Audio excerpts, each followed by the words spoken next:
Pistol की गोलियों का बॉक्स है 2 3। ये क्या? ये बॉक्स तो खुला हुआ है। हाँ सर। तो तुमने ये बात मुझे पहले क्यों नहीं बताई? सर मुझे लगा कि ये बॉक्स आपने खोला होगा। अरे पागल हो गए हो क्या? कानून के लफड़े में नहीं पड़ना चाहते। Okay guys, ready? Yes sir. अब आप सभी लोग अपने अपने शूटिंग गॉगल्स और हेडफोन लगाएं।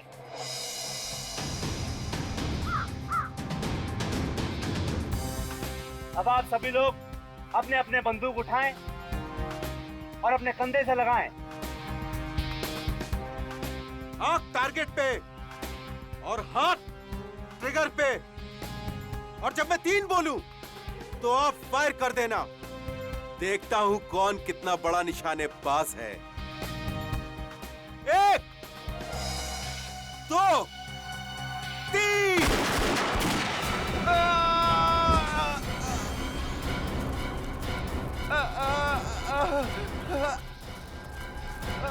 सर रोहित को गोली लगी। अरे कहाँ लगी इस गोली? शोल्डर पे। अरे ओह गॉड।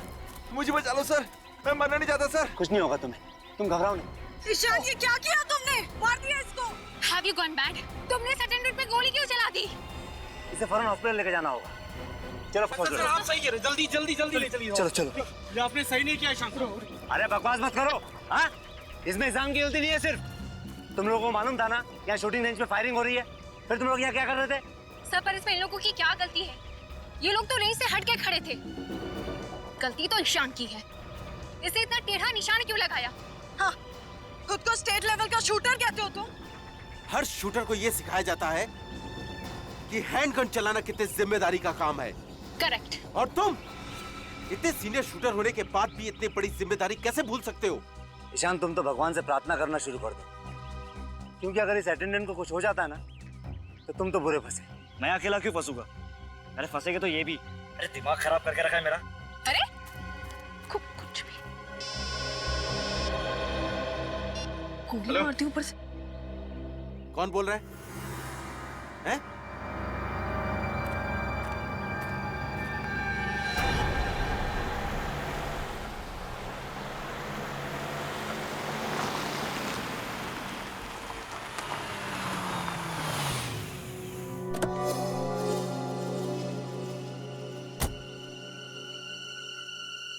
हेलो हेलो, लेट क्यों हुआ?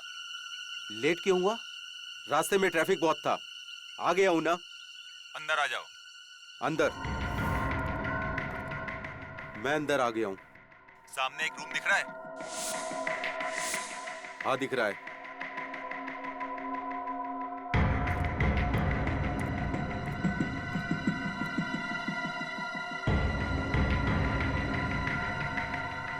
बोल अब।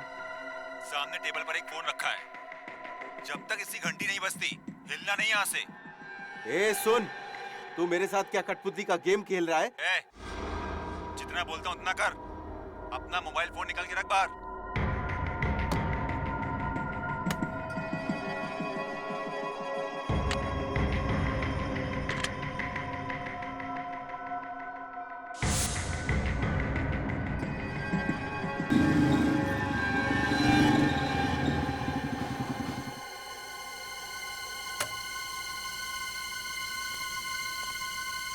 हेलो। हाँ,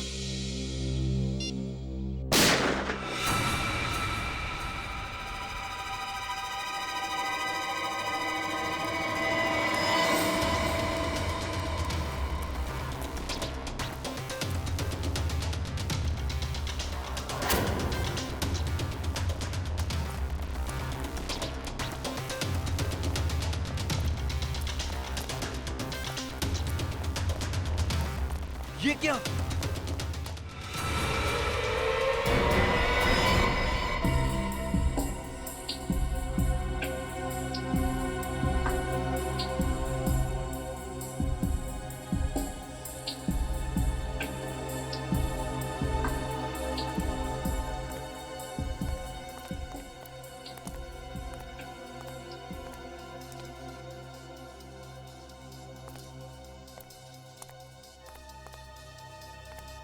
तुम यहाँ क्या कर रहे थे? सर, मैं तो एक लड़की की मदद कर रहा था। वो बेचारी अपने पति को ढूंढ रही थी और मुझे कहा कि इस मिल के अंदर आके ढूंढो। मैं यहाँ पे आ गया और मुझे आते से यहाँ पर गोली चलने की आवाज़ सुनाई दी और मैं यहाँ भाग के आ गया। जब तुम यहाँ पे आए थे तो इन दोनों लाशों के अलावा किसी और को भी देखा था? नहीं सर। आप जानते हैं कि ये दोनों कौन है? सर पता नहीं सर। आप इस मिल के मालिक हैं और आप जानते नहीं कि ये दोनों अंदर कैसे आए? हाँ? सर यही तो मैं भी सोच रहा हूँ, इनको मरने के लिए मेरा ही मिल मिला था क्या? खामखा मुझे परेशानी में डाल दिया। और सर ये मिल तो 5 साल से बंद है और यहाँ कोई आता जाता भी नहीं है और ये फ़ोन भी बंद पड़ा हुआ है।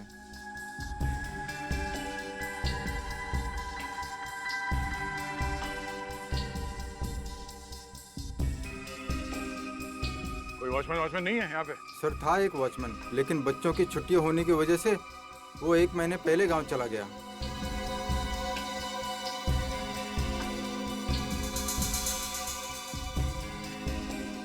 भैया, हाँ सर। भैया जिस तरीके से ये लाशें पड़ी हुई हैं और जैसे गोली लगी है इस आदमी को, लगता है उस औरत ने ही गोली चलाई है इस पर। और उसके बाद इस औरत ने आत्महत्या कर ली। तो क्या इन दोनों को गोलियां उसी गन से लगी हैं? अब ये तो बैलिस्टिक रिपोर्ट के बाद ही पता चलेगा। सर एक और बात समझ में नहीं आ रही। अगर उस औरत को इस आदमी को मारकर आत्महत्या ही करनी थी तो इस मिल में ये टेबल, कुर्सी, फोन, इस सब का इंतजाम क्यों किया होगा? ये बैलेट मिला इसके पास। इस आदमी का नाम ज्ञान है सर, जू में रहता है। और इस औरत की तस्वीर उसके वॉलेट में है सर। सर कहीं ये प्यार का मामला तो नहीं? हो सकता है, पर उसके लिए ये सब तामझाम करने की क्या जरूरत थी? सर एक और बात, मैंने इस ज्ञान का मोबाइल फोन चेक किया। इसमें आखिरी 15 कॉल्स किसी प्राइवेट नंबर से आए हैं। प्राइवेट नंबर से? इस ज्ञान का इतिहास निकालना पड़ेगा, तभी पता चलेगा कि वो औरत है कौन और उसने इसे क्यों मारा। आप लोग इन्हें पहचानते हैं? ज्ञान जी? नहीं सर, ये नहीं हो सकता सर। इन्हें किसने मार दिया? इनकी तो किसी से कोई दुश्मनी भी नहीं थी। ये कौन है? जी ये रूपल जी हैं, ईशान की मम्मी। आप में से कोई बता सकता है कि ज्ञान जी और रूपल जी के बीच में क्या संबंध है?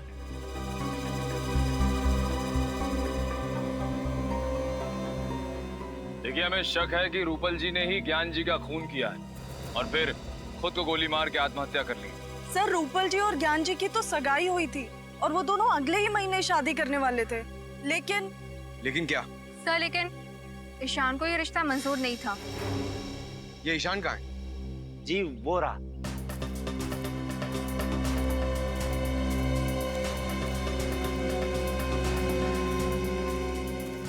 क्या हुआ सर? आपने इतना अर्जेंटली क्यों बुलाया? और ये लोग कौन है? हम लोग सीआईडी से। ईशान, हमें आपसे आपकी माँ रूपल जी और ज्ञान जी के बारे में कुछ बातें करनी है। देखिए सर, आपको मेरी मम्मी के बारे में जो पूछना है पूछिए, मगर मुझे ज्ञान जी के बारे में कोई बात नहीं करनी। देखिए ईशान, खून का मामला है, थोड़ा तो कोऑपरेट करना पड़ेगा। खून? किसका खून? ज्ञान जी का। क्या? पवन मिल्स में हमें उनकी लाश मिली है, किसी ने उन्हें गोली मार दी है और हमें तो मैं क्या करूं? मैं मानता हूं कि मैं उनसे नफरत करता था, पर मैंने उन्हें नहीं मारा। जी नहीं, आपने नहीं, लेकिन आपकी माँ ने उन्हें मारा और उसके बाद उन्होंने आत्महत्या कर ली। क्या? माँ ने आत्महत्या? ये आप क्या कह रहे हैं सर? मेरी ईशान, मैं आपका दर्द समझ सकता हूँ। क्या आपको लगता है कि आपकी माँ ने आत्महत्या की होगी? बिल्कुल नहीं सर।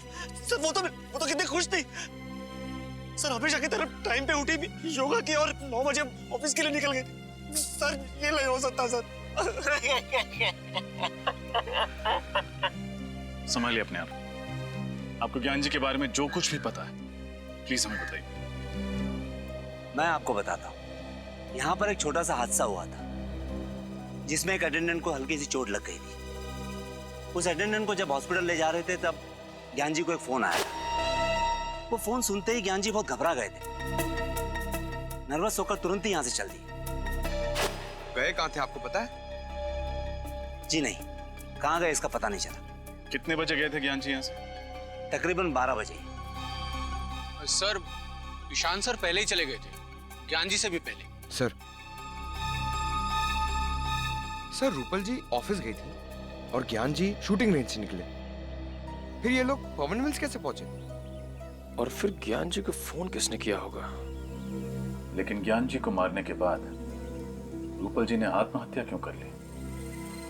इन सभी सवालों के जवाब हमें ढूंढने हैं।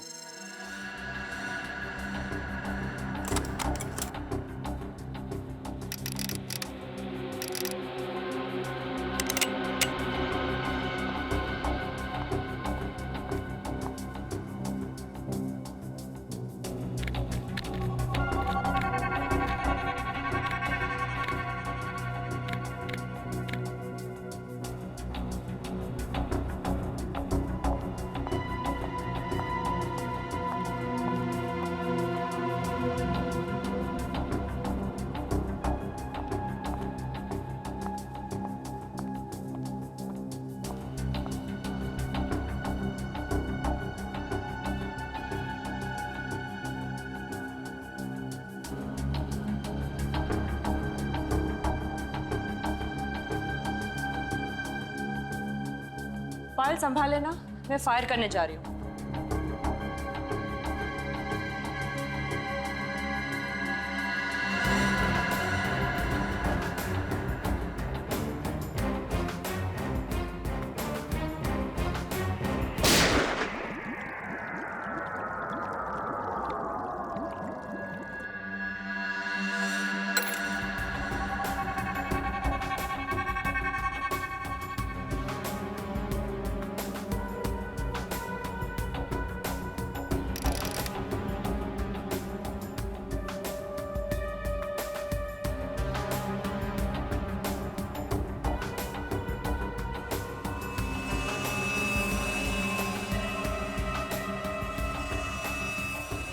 मैम, हाँ ये देखिए 3 घंटे में 3 बार रिपोर्ट निकाली, फिर भी रिजल्ट वही आ रहा है।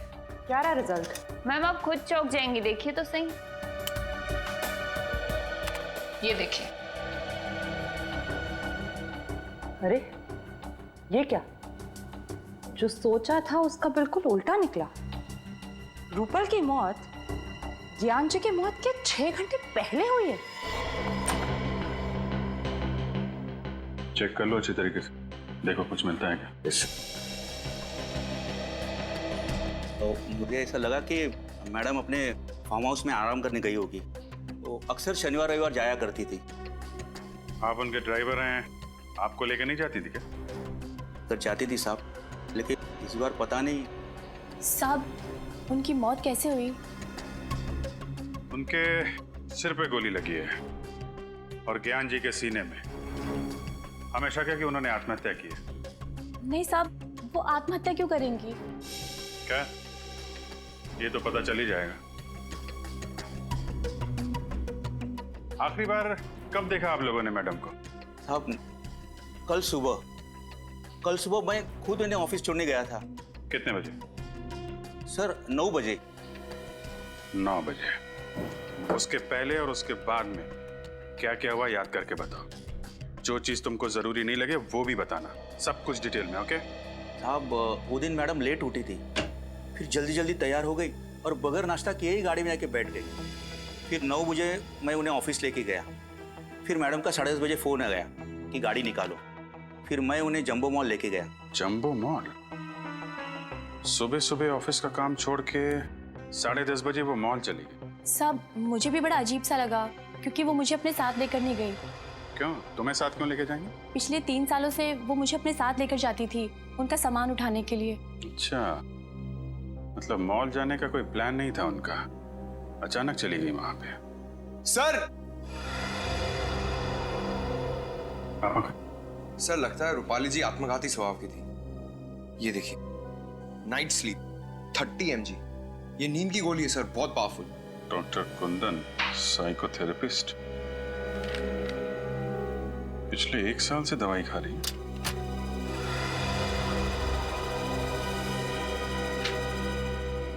इधर आओ जरा। ये रूपल मैडम किस चीज की दवाई खा रही थी, क्या बीमारी थी? अक्सर उन्हें मिर्गी के दौरे पड़ते थे, लेकिन 6 महीने से उनकी हालत में काफी सुधार था। सर से देखिए, रूपल जी के लॉकर में पिस्टल मिली, लाइसेंस के साथ। Licence pistol? इसका मतलब रूपल जी ने आत्महत्या नहीं की है? सर मैं कुछ समझा नहीं। अगर उन्हें आत्महत्या करनी होती तो अपनी पिस्टल से करती ना, या अपने घर में करती। घर से इतनी दूर मिल में जाके आत्महत्या क्यों करेंगे? सर हो सकता है रूपल ज्ञान जी को मारना चाहती थी, इसलिए इतनी दूर मिल में गई। ज्ञान जी को भी मारने के लिए अपनी पिस्टल साथ में लेके जाती विनीत। ये मामला कुछ और ही है। सर आपको किस पे शक है? फिलहाल तो सारी कड़ियां बिखरी हुई हैं। शॉपिंग मॉल, नींद की गोली, डॉक्टर का प्रिस्क्रिप्शन और लाइसेंस्ड गन। इन कड़ियों को जोड़ने पे ही पता चलेगा ज्ञान जी और रूपल जी के साथ क्या हुआ था। सर ज्ञान जी और रूपल जी दोनों टॉक नाउ कंपनी का मोबाइल यूज करते थे और मोबाइल कंपनी के मैपिंग के हिसाब से रूपल जी कल दोपहर 1 बजे जंबो मॉल में थी पंडारा रोड पर, और तब से उनका मोबाइल ऑफ आ रहा है। और ज्ञान जी? सर ज्ञान जी की लोकेशन ये देखिए सर। हाँ, 1 बजे शूटिंग रेंज से निकले और 2:30 बजे पहुंचे पंडारा रोड, और वहां से सीलिंग होते हुए बांद्रा लिंकिंग रोड से जूहू सर्कल पहुंचे 5 बजे, और 5:30 बजे वहां से निकलकर 6:30 बजे पहुंचे पवन मिल। और 6:30 से 6:45 तक ये किसी से फोन पे बात कर रहे थे, किसी प्राइवेट नंबर पे। उसके बाद इनका फोन बंद हो गया। सर क्योंकि उसी दौरान उनकी मौत हो गई थी। मतलब ज्ञान जी और रूपल जी दोनों अलग अलग टाइम पे पंडारा रोड पहुंचे थे। सर ये भी तो हो सकता है कि ज्ञान जी भी जंबो मॉल ही गए हो। हम अगर क्यों और किससे मिलने? और वो आखिरी कॉल किस अनजान शख्स का था जिससे ज्ञान जी ने इतनी लंबी बात की?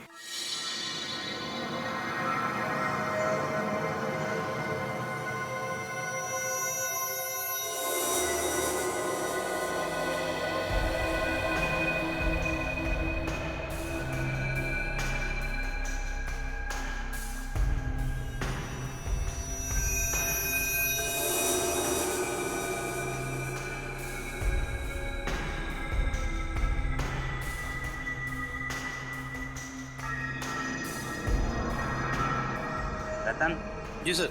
आज हमें किसी भी हालत में स्टॉक्स की पूरी डिटेल मैनेजर को देनी है। जी सर। एक्चुअली में ये काम पिछले हफ्ते ही हो जाना चाहिए था, पता है तुम्हें? Sir I am sorry sir, मेरी तबीयत खराब हो गई थी, इसके लिए मैं नहीं आ पाया था सर। जानता हूँ मैं। अब ऐसा करो, जल्दी जल्दी बताओ कौन कौन सी गोलियाँ स्टॉक में हैं और कितनी हैं। जी सर, ये 315 बोर की सर 21 गोलियाँ हैं, और इसी का कर्टन एक पैक है सर इधर। सर ये 12 बोर की 50 गोलियाँ हैं, और ये हैं 9 mm की इम्पोर्टेड रिवॉल्वर की गोलियाँ। कितनी है? 35। और सर 9 mm पिस्टल की गोलियों का बॉक्स है 2, 3। ये क्या? ये बॉक्स तो खुला हुआ है। हाँ सर। तो तुमने ये बात मुझे पहले क्यों नहीं बताई? सर मुझे लगा कि ये बॉक्स आपने खोला होगा। अरे पागल हो गए हो क्या तुम? अगर ये बॉक्स मैंने खोला होता तो क्या मैं तुमसे सवाल करता? और ये क्या? इसमें 6 गोलियां गायब है, कहाँ गई वो 6 गोलियां? सर मुझे नहीं मालूम सर। सर आप मुझ पर शक कर रहे हैं सर। तो फिर क्या करूं? तुम्हारे अलावा और किसकी हिम्मत हो सकती है यहाँ से गोलियां ले जाने की? सर मैं पिछले 5 सालों से यहाँ काम कर रहा हूँ, और सर 5 सालों में एक भी खाली कारतूस इधर से उधर नहीं हुआ। सर ये 6 गोलियां मैं क्यों चुराऊंगा सर? मैंने नहीं की चोरी सर इसकी। देखो रतन। जी सर। यह एक कानूनी अपराध है, और अगर इन गोलियों की वजह से कुछ हो गया ना तो उसके लिए हम दोनों को जिम्मेदार ठहराया जाएगा। इसलिए मुझे इस बात की रिपोर्ट मैनेजर को करनी होगी। और हाँ, वो कल तुम शूटिंग रेंज से कहीं बाहर नहीं गए थे क्या? हाँ सर, सुबह में मैं शूटिंग रेंज का दरवाजा खोलकर बाथरूम तक गया था सर। तो सर मैंने देखा कि ईशान और जिया इधर आए। ईशान और जिया, वो भी सुबह सुबह? सर मैंने भी तो ये सवाल उनसे पूछा, लेकिन उन्होंने कोई जवाब नहीं दिया और सीधा अंदर चले गए सर। उन दोनों का सुबह सुबह यहाँ आना और शाम को मिस्टर ज्ञान का खून हो जाना, ये दोनों बातें संयोग नहीं हो सकती रतन। सर आपका मतलब है कि ईशान ने ही ज्ञान जी को? डॉक्टर तारिका प्लीज मजाक मत कीजिए, ये हो ही नहीं सकता। फ्रेडी से मैं मजाक नहीं कर रही हूँ, आइए दिखाती हूँ। ये देखिए, रूपल की मौत दोपहर को 1 और 2 बजे के बीच हुई थी और ज्ञान जी को शाम को 6 और 7 बजे के बीच मारा गया था, ठीक उसी गन से जो गन हमें रूपल के हाथों से मिली थी। तो मतलब पहले रूपल जी का खून किया गया दोपहर को, और उसके बाद ज्ञान जी को मारा गया शाम को, और फिर उसी गन को मरी हुई रूपल के हाथों में थमा दिया। मतलब रूपल जी ने आत्महत्या नहीं की है, किसी ने प्लानिंग के साथ खून किया है उसका। हाँ, इस बात को साबित करने के लिए मेरे पास सबूत है। रूपल के पेट में से मुझे अजीनोमोटो, सोया सॉस और विनेगर के कुछ अंश मिले। डॉक्टर तारिका, ये सारी चीजें तो चाइनीज खाने में होती है ना? हाँ फ्रेडी सर, रूपल ने मरने से पहले चाइनीज खाना खाया था और इसके पेट में से मुझे भारी मात्रा में सिपोक्सिन मिला है, जो नींद की दवाई बनाने में इस्तेमाल किया जाता है। मतलब इन्होंने नींद की गोली ली थी?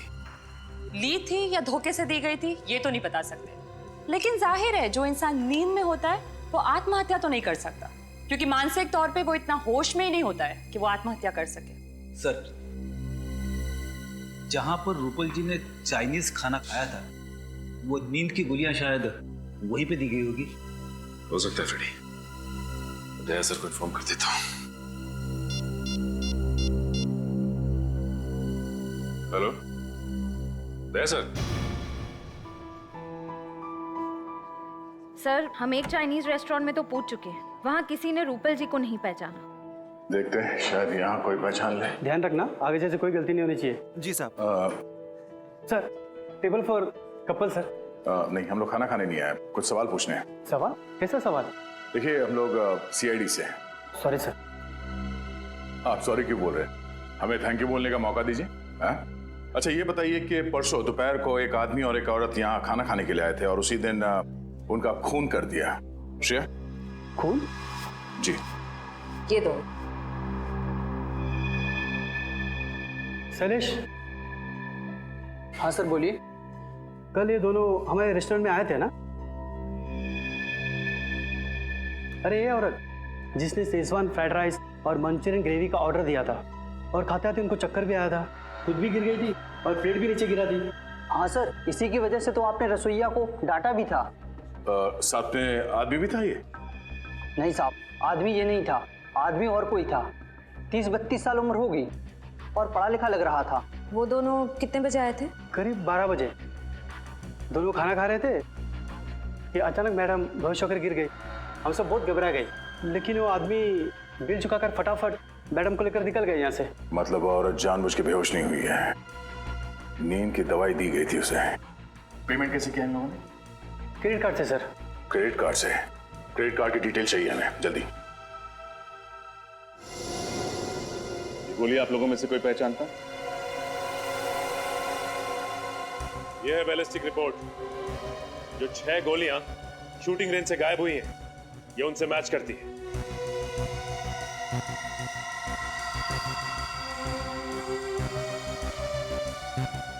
बोलो जिया, तुमने ही चुराई थी नहीं गोली? सर आप ये क्या कह रहे हैं? मैंने कोई चोरी नहीं की है। झूठ मत बोलो, कल सुबह सुबह ईशान के साथ तुम ही आई थी ना यहाँ? हाँ सर, ये बात सच है कि कल मैं और ईशान सुबह सुबह जल्दी पहुंच गए थे, लेकिन इसका मतलब ये तो नहीं कि मैंने कोई चोरी की हो। इनफैक्ट मैं तो अपनी जगह से हिली तक भी नहीं थी। बट यस, ईशान लगभग 15 मिनट के लिए कहीं गायब हो गया था, है ना ईशान? नहीं, मैंने किसी को नहीं मारा। नहीं, भागने की कोशिश भी मत कर। तुम्हारी भलाई इसी में है कि सब कुछ सच सच बता दो। सर ये सच है कि 6 गोलियां मैंने ही चुराई थी, क्योंकि मैं ज्ञान सर से नफरत करता था। और नहीं चाहता था कि वो मेरी माँ से शादी करे। इसलिए तुमने उन्हें मार दिया? नहीं, मैंने उन्हें नहीं मारा। ज्ञान सर को मारने के इरादे से मैंने घर में चुराई हुई 6 गोलियां डाली थी और उनका पीछा करते करते मैं पंडारा रोड के जंबो मॉल तक भी पहुंच गया था, लेकिन मेरी गाड़ी अचानक एक भिखारी से टकरा गई। इसलिए उसे देखने के बहाने मैं बाहर उतरा, लेकिन जब मैं वापस गाड़ी में आया तो मैंने देखा कि मेरी गन सीट पे से गायब थी। वो गन जो तुम्हारी गाड़ी से चोरी हुई किस कंपनी की थी? ग्रे मेटल कंपनी की थी, 9mm बोर की थी। यही है वो पिस्टल? हाँ सर, यही गन थी। यही गन तो रूपल जी के हाथ में मिली थी। झूठ बोल रहा है सर ये। खून करने के बाद ये गन इसी ने वहां रखी थी और ये भिखारी वाली कहानी भी रची हुई है। ईशान, जब तक ये केस सॉल्व नहीं हो जाता तुम हमारी हिरासत में रहोगे, समझे?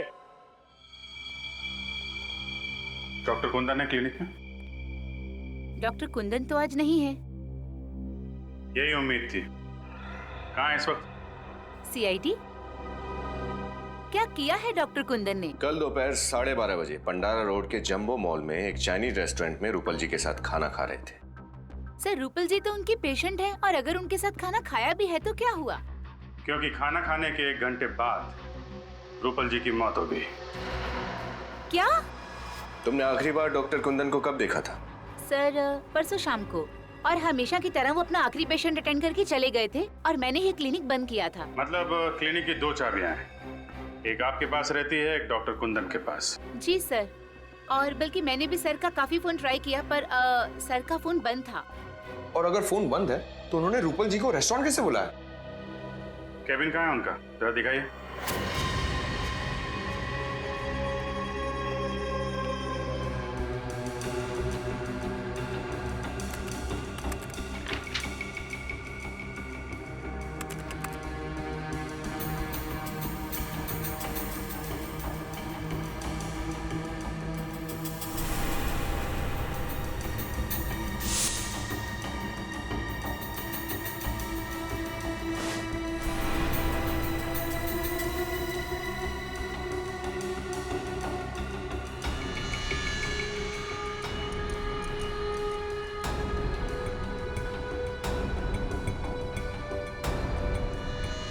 ये खून से सने हुए बाल क्या कर रहे हैं यहाँ पे? सर मुझे कुछ नहीं मालूम, बल्कि मुझे तो सर के केबिन में आने की परमिशन तक नहीं थी। मिशन नहीं थी?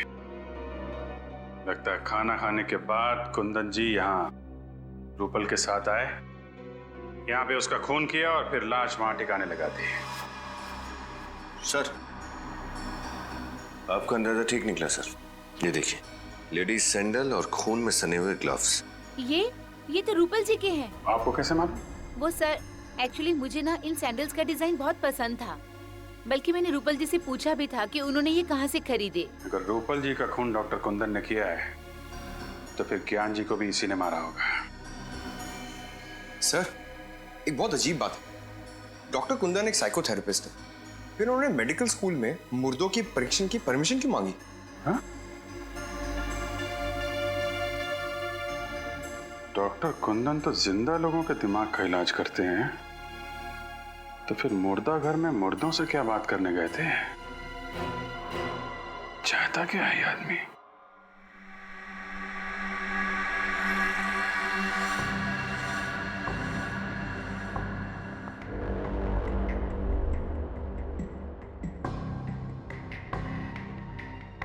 और डॉक्टर तारिका, कौन सी नई बात पता चली? सचिन, मैं ये बताना चाहती हूँ कि ज्ञान जी का खून जिसने भी किया है, मगर गोली उतनी ही दूरी से चलाई गई है जहां पर रूपल बैठी थी, मरी हुई। ये कैसे बता सकती हैं आप? ट्रेजेक्टरी टेस्ट के द्वारा। आइए सर, ये देखिए, गोली यहां से चली और यहां से बाहर निकली। डमी के अंदर जो होल है उसकी गोलाई भी उतनी ही बनाई गई है जितनी कि उस गोली की थी, 0.9 mm। अब मान लीजिए मैं रूपल हूं। रेडी सर, जरा प्लीज लाइट ऑफ करेंगे? यस। जब रूपल हमें मिली मरी हुई, तब उसके हाथ में गन इस तरह से थी। अब ये लेजर ये साबित करेगा कि जब ज्ञान जी पर गोली चली तब खूनी कितनी दूरी पे था और गोली किस एंगल से चली। ऐसा हुआ था सब कुछ। रेडी सर, जरा लाइट्स ऑन करेंगे प्लीज। यस। एक बात समझ में नहीं आ रही।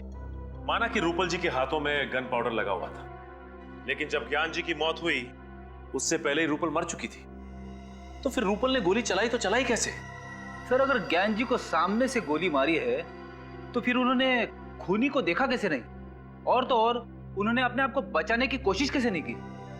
बड़ी कुछ तो ऐसा है जो हम लोग देख नहीं पा रहे, क्योंकि दुनिया का कौन सा ऐसा आदमी होगा जो मौत को सामने से आता देख अपने आप को बचाना नहीं चाहेगा। आप सब लोग मेडिकल स्टूडेंट्स हैं, इसलिए रिगर मॉर्टिस की थ्योरी के बारे में तो आप सब लोगों को बहुत अच्छी तरह पता है।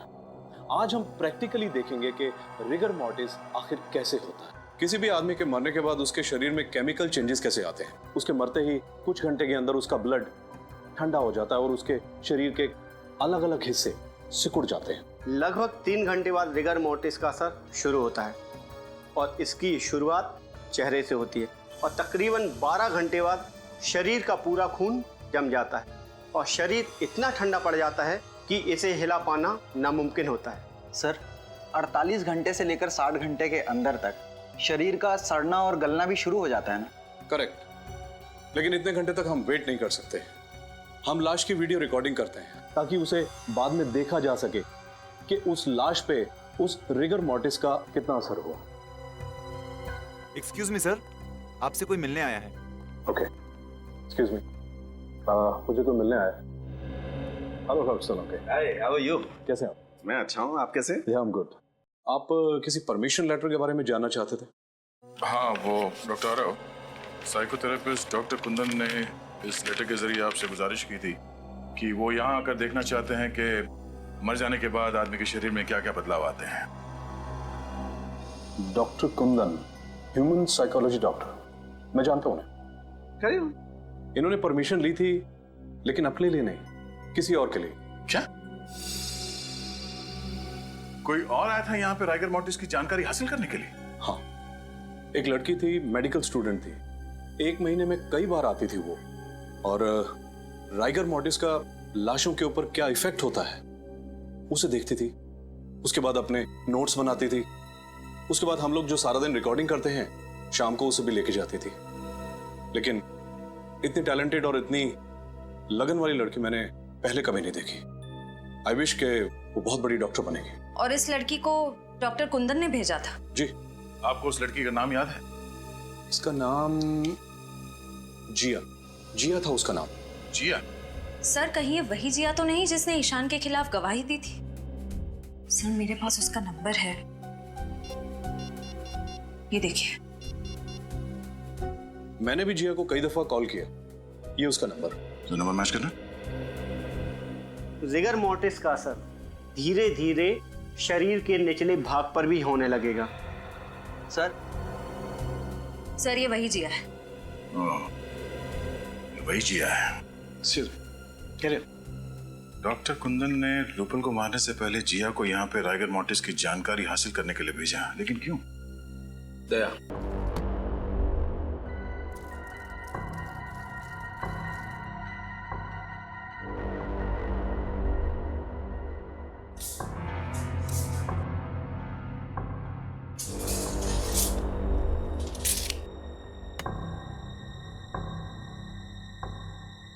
तो सब कुछ वैसे के वैसे ही सेट हो गया है जैसे कि लाश हमें मिली थी। गुड। अब एक काम करो, तुम श्रेया के साथ लाश को ले आओ। चलो।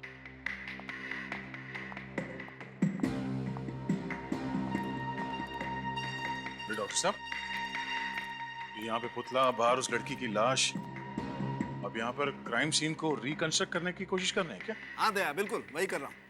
और मैंने ऊपर कैमरा भी फिट कर दिए हैं जो सारी रिकॉर्डिंग करेंगे, ताकि हमें मॉनिटर पे पता चल जाएगा बाहर कि अंदर क्या हो रहा है।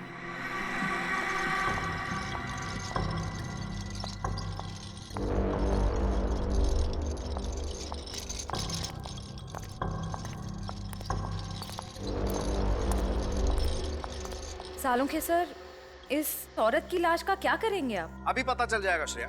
तुम एक काम करो, इस लाश को उस कुर्सी पर ठीक वैसे ही बैठा दो जैसे रूपल की लाश मिली थी। ओके। और जल्दी करो, इसे मरे हुए 2 घंटे 45 मिनट हो चुके हैं। 15 मिनट में रायगढ़ मोर्टिस सेट हो जाएगा। Quick, fast. ओके। गुड।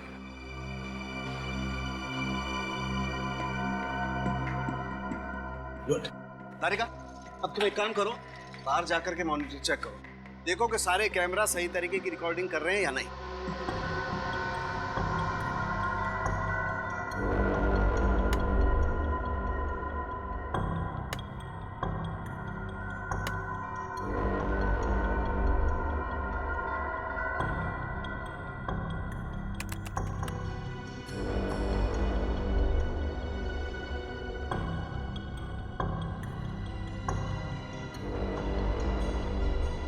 अब श्रेया, एक काम करो, इसके हाथ में वो गन वैसे ही पकड़ा दो जैसे रूपल के हाथ में थी। क्विक। सर। और ध्यान से श्रेया, गन में गोलियां भरी हुई हैं।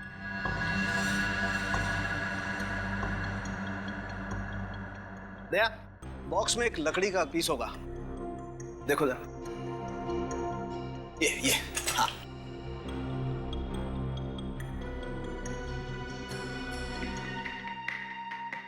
दया, लाश में रायगढ़ मोर्टिस सेट होना शुरू हो गया। अच्छा, तो सर मॉनिटर रूम में चल के देखते हैं आपकी मेहनत क्या रंग दिखाती है। चल। दया, जैसे जैसे रायगढ़ मोर्टिस लाश के चेहरे से उसके हाथों पर आता जाएगा, वैसे वैसे खूनी का चेहरा आईने की तरह साफ होता जाएगा। सर, जब ज्ञान जी को गोली लगी थी उस वक्त रूपल जी की मौत करीब 6 घंटे हो चुके थे, तो क्या हमें और 3 घंटे इंतजार करना पड़ेगा? इंतजार तो करना पड़ेगा दया, खूनी के दिमाग को परखना है तो थोड़ा इंतजार तो करना पड़ेगा।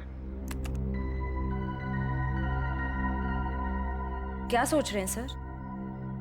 श्रेया, अगर ये खून पहले से प्लान था तो हो सकता है कि चिंटू को यहाँ पे जानबूझ के भेजा गया। चिंटू का यहाँ पे आके लाश देखना भी प्लान हो, क्योंकि अगर चिंटू यहाँ पर नहीं आता तो हमें पता नहीं चलता इस लाश के बारे में। हो सकता है सर, लेकिन चिंटू कह रहा था कि उसे यहाँ किसी औरत ने भेजा था। हो सकता है खूनी कोई औरत ही है। इस केस में 2 औरत है, एक ये रूपल जो मर चुकी है और दूसरी ओह नो, इस चिंटू को फौरन यहाँ बुलाओ।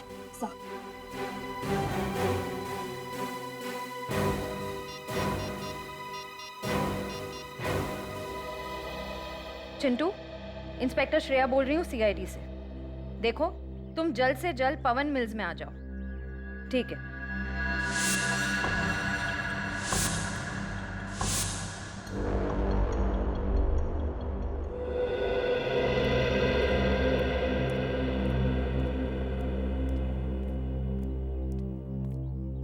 मैंने कुछ नहीं किया सर, मैंने जो कुछ देखा था आपको बता दिया। देखो चिंटू, घबराओ मत। तुमने बताया कि एक लड़की तुम्हें यहाँ पे लेके आई। जी सर। उस लड़की को देखोगे तो पहचान लोगे? हाँ? क्या ये लड़की थी वो? सर ये वही है सर। पक्का यही थी वो? यही है। इसका मतलब दोनों खून के पीछे जिया है।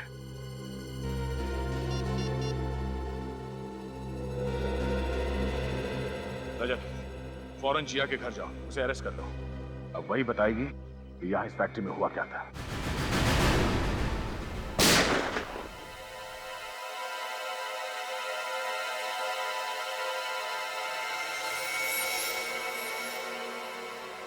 सीआईडी?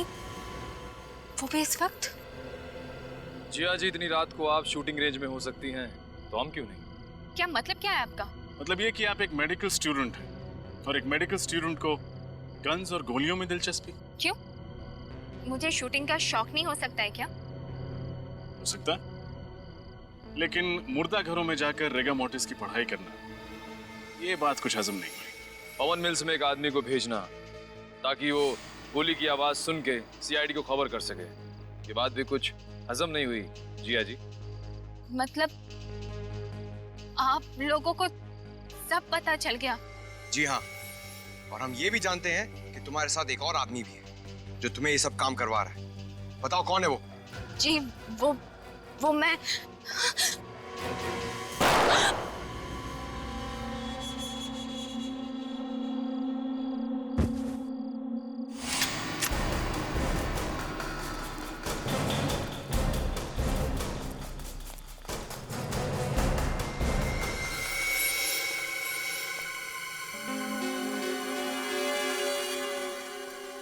हाथ से निकल गया। हाथ से निकल गया, लेकिन सीआईडी के शिकंजे से नहीं निकल पाएगा। ये देख।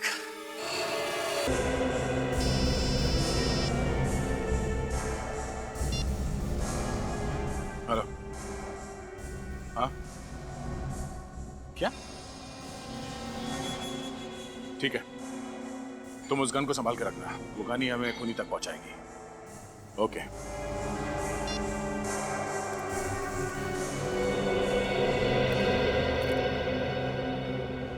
क्या हुआ सर? किसी ने जिया पे हमला कर दिया। क्या? यानी खूनी कोई और ही है? हाँ डॉक्टर साहब, और कितना वक्त लगेगा? बस 5 मिनट दया। 5 मिनट के अंदर ये रायगर मोर्टिस इसके हाथों पे सेट होना शुरू हो जाएगा बस।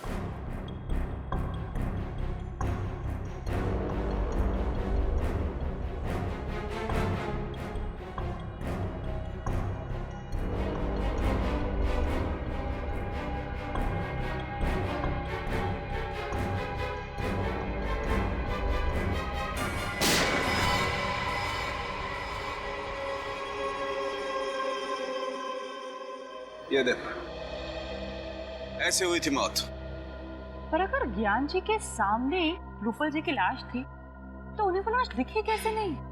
इसका मतलब है जरूर कुछ तो होगा ज्ञान जी और रूपल जी के बीच, जिसकी वजह से ज्ञान जी को रूपल जी की लाश नहीं दिखी। लेकिन क्या?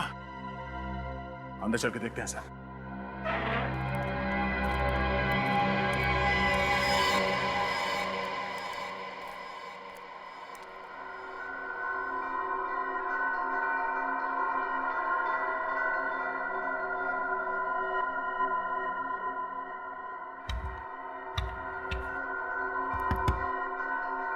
तो ये देखिए, बॉक्सर पिलर क्या है क्या इसमें?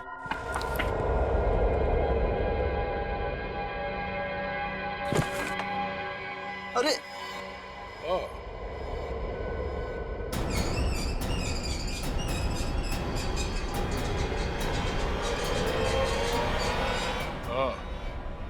तो ये है वो राज जिसकी वजह से ज्ञान जी के सामने बैठी हुई मौत उन्हें नजर नहीं आई। ये पर्दा देखो दया, ये छेद देख रहे हो पर्दे पे? पर्दे पर ये छेद गोली लगने की वजह से हुआ है। ये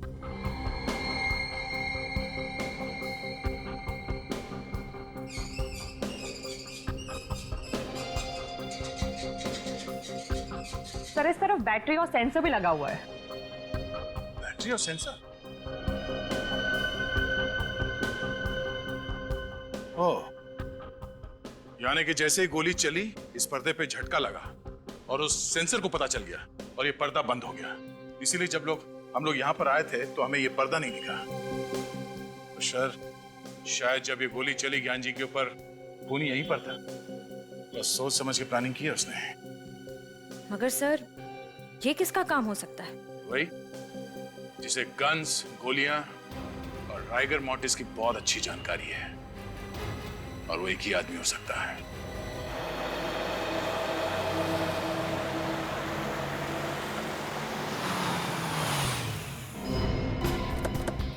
गुड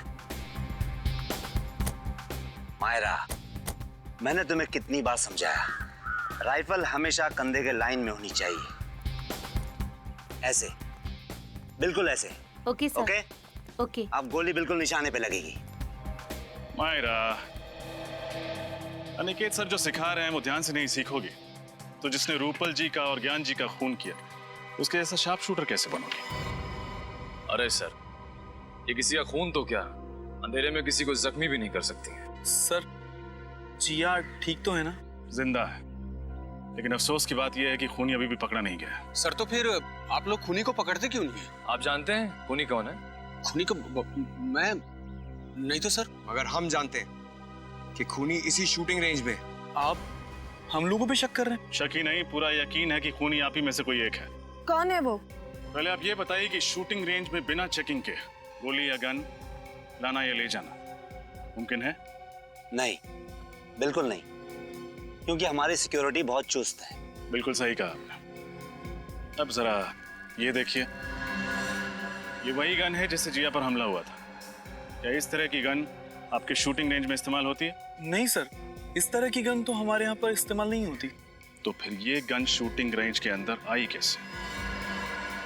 अच्छा, आप ये बताएंगे कि यहाँ पे कोई ऐसा आदमी है जिसकी इस शूटिंग रेंज में आते वक्त सिक्योरिटी जांच नहीं होती है? हाँ सर, एक तो ज्ञान जी और दूसरे अनिकेत सर। जब जिया पर हमला हुआ तब ज्ञान जी तो जिंदा थे नहीं, तो बचे सिर्फ अनिकेत सर।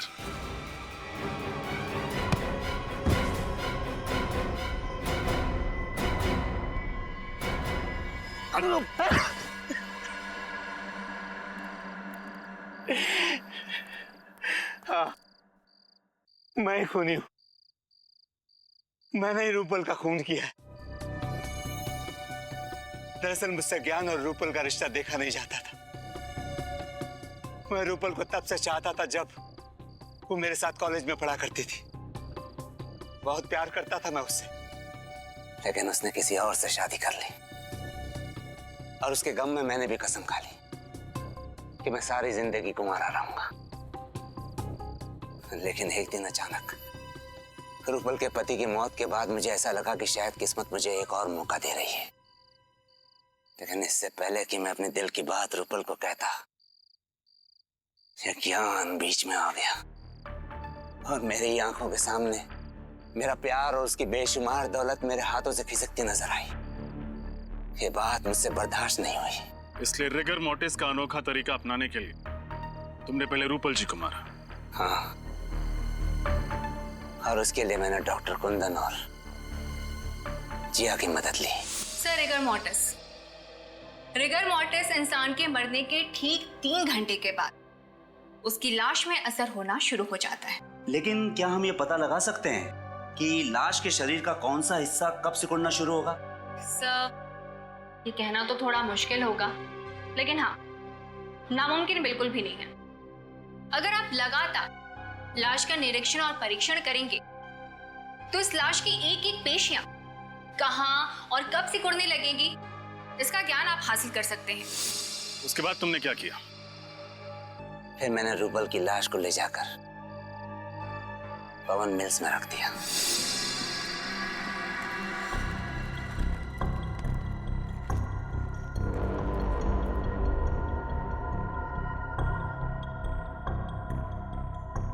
मेरा काम तो हो गया, अब तुम्हारी बारी।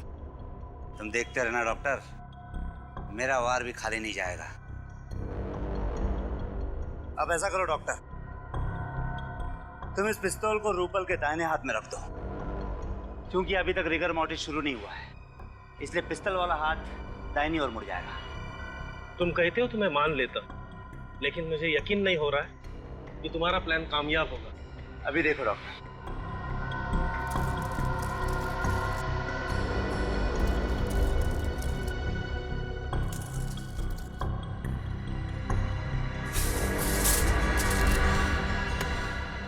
देखा डॉक्टर, जब अकल, हुनर और कोशिश ये तीनों एक ही जगह जमा हो जाती है ना, तो वहां पे सिर्फ एक ही चीज मिलती है, कामयाबी।